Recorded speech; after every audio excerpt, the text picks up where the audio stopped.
Welcome to learning via online. আজকে তোমাদের সাথে যেটা নিয়ে আলোচনা করব সেটা হচ্ছে ক্লাস 9-এর চ্যাপ্টার 1 ফরাসি বিপ্লবের কয়েকটি দিক। এটার থেকে একটি গুরুত্বপূর্ণ জিনিস সেটা হচ্ছে টেনিস কোর্টের শপথ।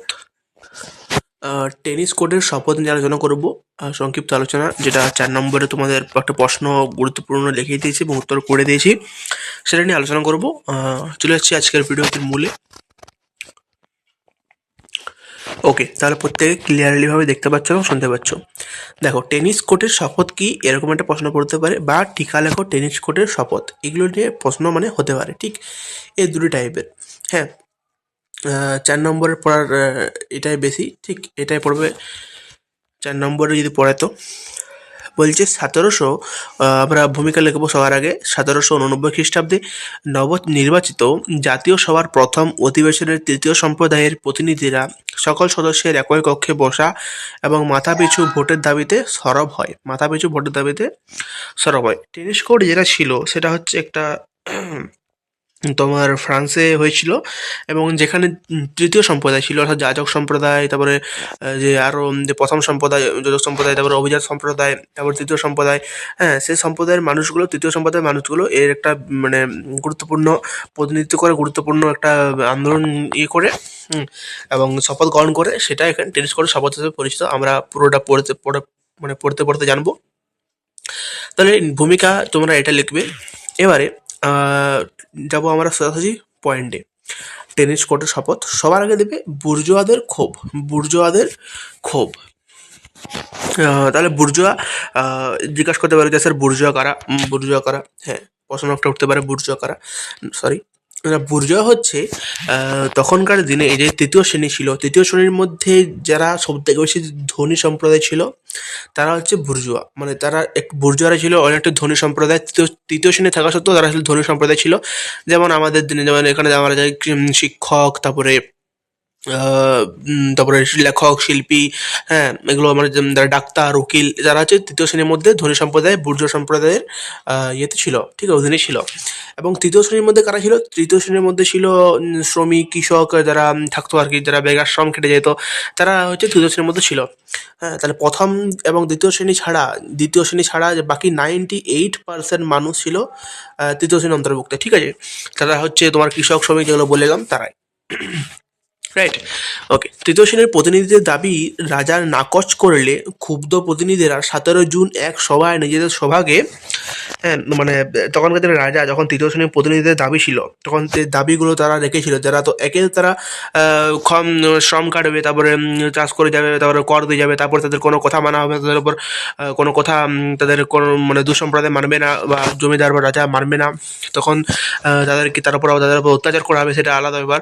তাহলে এভাবে তারা কিন্তু ক্ষুব্ধ হয়, এবং ক্ষুব্ধ হয়ে তারা কিছু দাবি রাখে রাজার কাছে, এবং রাজা সেগুলো কী করে নাকচ করে দেয়। এবং নাকচ করার ফলে ক্ষুব্ধ প্রতিনিধিরা 17 জুন এক সভায় নিজেদের সভাকে প্রকৃত জাতীয় সভা বলে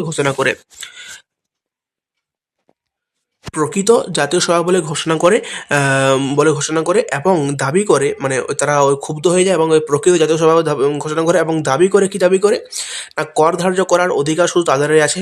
একদিকে তারা ঠিক হলো, একদিকে তারা নিজস্ব দাবি চালিয়ে দিতে থাকে যে না, কর যদি বেকার শ্রম খাটবো, আমরা যদি চাষ করে যাবো, তাহলে কর ধার্য করার যে দাবিটা, যে কত কর আমরা দেবো বা কত কর সবাই দেবে, তার যে অধিকার, সেটা শুধু যেমন আমাদেরই থাকে, এ নিয়েই তাদের দাবি ছিল।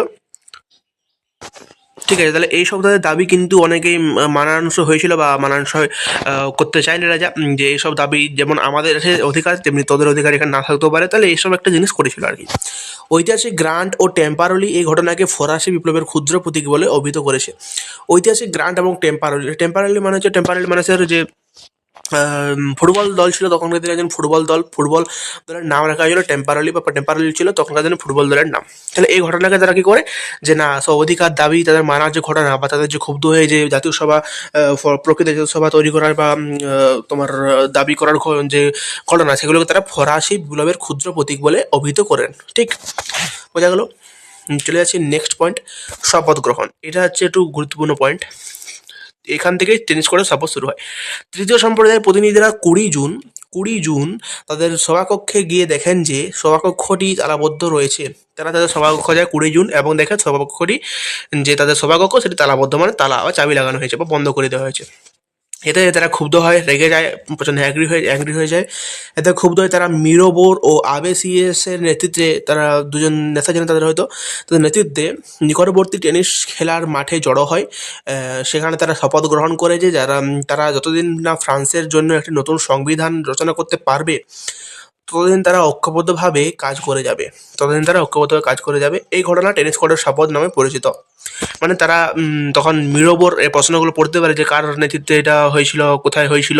এটা টেনিস খেলার মাঠে হয়েছিল, মিরোবোর এবং আবিসিসের নেতৃত্বে হয়েছিল 20 জুন, যখন তাদের তাদের সভাকক্ষে গিয়েছিল তৃতীয় শ্রেণীর সম্প্রদায়েরা। এবং তারা যখন সভাকক্ষে গিয়ে দেখে তাদের সভাকক্ষ তালাবদ্ধ রয়েছে, তারপর তারা টেনিস খেলার মাঠে জড়ো হয় মিরাবোর এবং আবেশের নেতৃত্বে। এবং তারপর তারা শপথ গ্রহণ করে যে তারা যতদিন না পর্যন্ত ফ্রান্সের জন্য একটা নতুন সংবিধান গঠন করতে পারবে ঐক্যবদ্ধ হয়ে, তখন তারা করবে। মানে এই শপথটা করে। তাহলে এই ঘটনা বা এই শপথে টেনিস কোর্টের শপথ নামে পরিচিত। টেনিস কোর্টের শপথ নামে কিন্তু এই ঘটনা পরিচিত। ক্লিয়ার? তাহলে যদি প্রশ্ন পড়ে যে টেনিস কোর্টের শপথ কখন হয়েছিল, তোমরা কি উত্তর দেবে? আমরা উত্তর দেবো কি এটাই, যে 1789